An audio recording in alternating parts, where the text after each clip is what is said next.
Hey everybody, welcome to another edition of Shooting the Shit with Yankee. As always, I'm Yankee, so let's start shooting. Today's topic is a little bit of a pessimistic one, but I'm in a little bit of a pessimistic mood. So I want to know, what do you think will be the next infringement that the government tries to force upon our Second Amendment rights? What's the next right or ability they're going to take away from us regarding guns? Now, myself, there's a lot of things I worry about. Will they get rid of magazine-fed guns? Will they get rid of your ability to manufacture? We're already starting to see that when they're going after 3D printers. You have a right to make a gun. You can produce a gun. That's not against the law. But they're trying to make it to where nobody can do it under the guise of felons will do it. Well, yeah, like a lot of felons are running out and buying 3D printers and everything.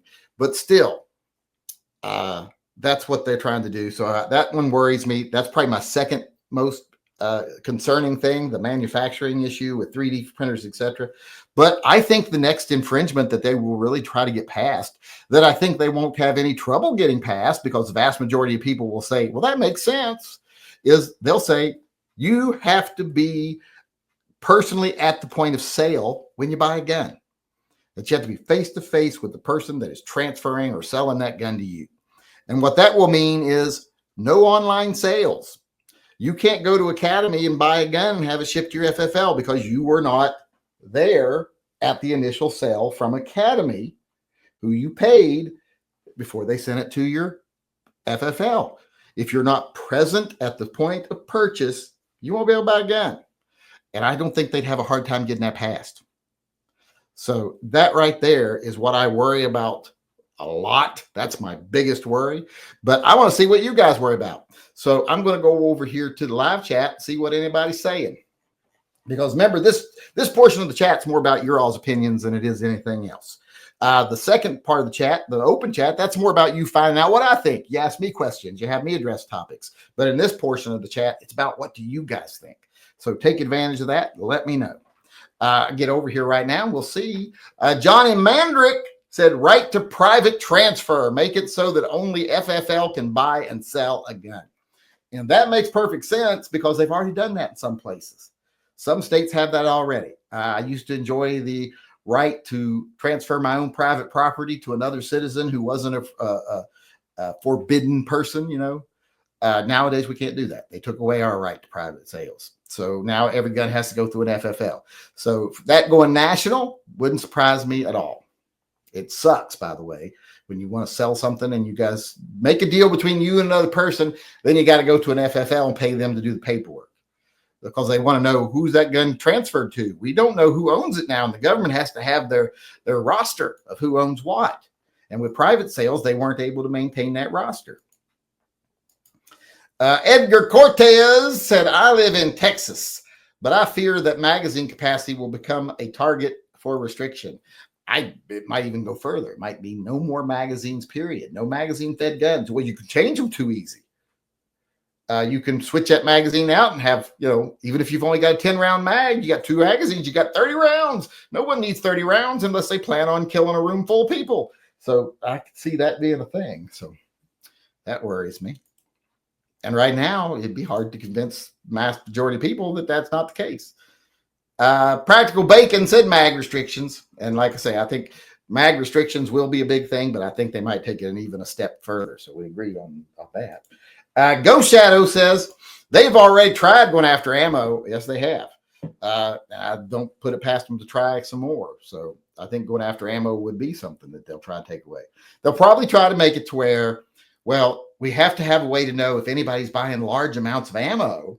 So we have to make them do background checks now on ammo so that we know that, hey, Billy Bob is buying 1,000 rounds of 10 millimeter because he's planning a coup against the government, which is that even a legitimate concern? No, it isn't.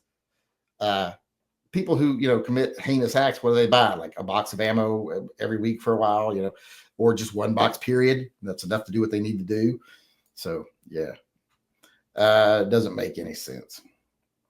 Sean Bain said, right to manufacture your own firearm. I agree 100% on that because they're already doing that with their trying to go after 3D printed guns and 80%ers and all that other stuff. They've already shown that Oh, well, yeah, you had a right to build one when we didn't think you could build one. But now that you could actually exercise that right, well, they want to take that right away from you. They're right on top of that one already. Gummy Woozle, or Chrissy, as I know him, he'll always be Chrissy to me. Chrissy Jones. We got something going on. What was I saying? I think they might try ammo ownership limits and or restrictions on ammo and weapon storage similar to Switzerland. Yes, they could. They could very much try something like that. That's one of the things we have to be vigilant about. Mr. Furley said online sales, limiting the number of firearms per month. Online sales, I think, is one that they will definitely go after eventually. The number per month, didn't that just get overturned somewhere? Who was it? California that had the limit on the number of guns you could have per month, and even the liberal Ninth Circuit overturned it. Am I right on that, or am I talking out my ass? Let me know. My ass says, let me know. Because sometimes it's him talking, not me. You can always tell because he has an accent. Mikey D, I don't have an accent. He does. So if you hear an accent, it might be me talking out my ass. Won't stop till they take them all. It's like Pokemon. Maybe our government's really into Pokemon. They made the mistake. They think guns are Pokemons. That was Mikey D. Kroshnekev, we've seen him again here. I haven't seen him in forever now. He's back twice. Out of state online sales of all items. Yes, I think that especially guns. Accessories will probably be a little harder for them. Well, interstate commerce, they can do pretty much anything they want. But definitely guns. I think they'll make it to where you have to be present at the point of sale on a firearm. They'll be saying, well, if you're going to buy a gun, you got to go there and buy it face to face. The people selling it have to be able to see you. And I don't think they'd have a hard time convincing people of that. We'll do like Illinois' safe storage insurance bonds. That is such a fucking scheme. Talk about poll tax to the max. Like, how do they get away with that? Felice Shanice weighed in and says, ban gun content on social media. Well, that's already happening. It's coming. I can tell you that right now. Now, first, they don't want to get one of the ones that are really divisive and stuff because they put forward a bad face of gun ownership. Ones that come on and lie and fearmonger and stuff because the people on the left want them there because they can point to them and say, here's what these people tell each other. Here's what these people say. And that ain't true. But they'll get rid of anyone that makes any sense or isn't a fearmongerer. Such will probably go bye-bye. But he don't fearmonger. Unless you don't believe in Jeebus, and then I'm sure he'd think you're going to hell. I don't know if he'd tell you you're going to hell, but he'd think it. I'm probably pretty sure he thinks I'm going to hell. Skidmark used his 39-month WAP chat to say, yo, peeps. And then he said, funny money. He gave me some of that funny money. Their money's cool. It's got like pictures of drag queens on, like Scott Thompson. We got one more person weighing in, and then we're done for the day here. Well, not done for the day. We'll be moving on to the America Guns and Freedom open chat where you get to ask whatever questions you want. But we got one more response to today's shooting the shit topic. And that response comes from Tattooed Fucker, who used this 15-month WAP chat to say they will start increasing waiting periods indefinitely and remove the concealed permit ability to skip said waiting period. Well, they already did that here. You used to not have to wait. Now you have to wait now. And used to be in a lot of places like Oregon, if you had a permit, you didn't have to wait.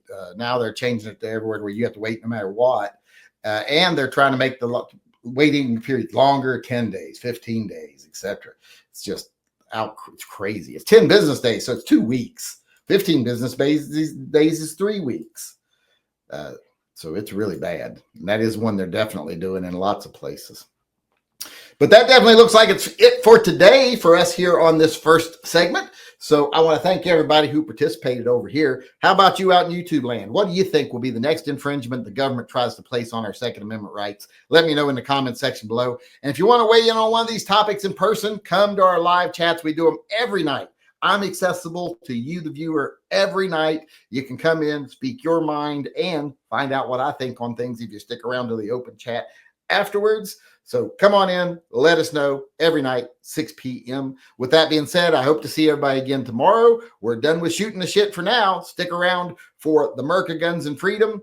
But as far as shooting the shit, I'll see you again tomorrow. Until then, remember, always carry and stay safe till I see you again. Hey everybody, Yankee here. Before we go, I just want to take a second to remind everyone that this channel is 100% viewer funded. We don't take a penny from advertisers, retailers. We don't take money from political organizations. There's no one telling me what I need to tell you. Everything that we do is done through the generosity of our viewers, either buying merchandise or becoming a patron or a Subscribe Star member. You're all the ones that support Pets and Vets and TYMP. And that's the reason I can stay true to myself and loyal only to the people who watch my channel. And I can spend my time talking about what I want to talk about, telling what I think needs to be said, and giving you my uncensored take on things I think you need to hear. So if you'd like to help keep things that way, please support the channel by becoming a patron, a Subscribe Star supporter, or just going over to my web store and buying some merch. The links are all in the upper corner of this video.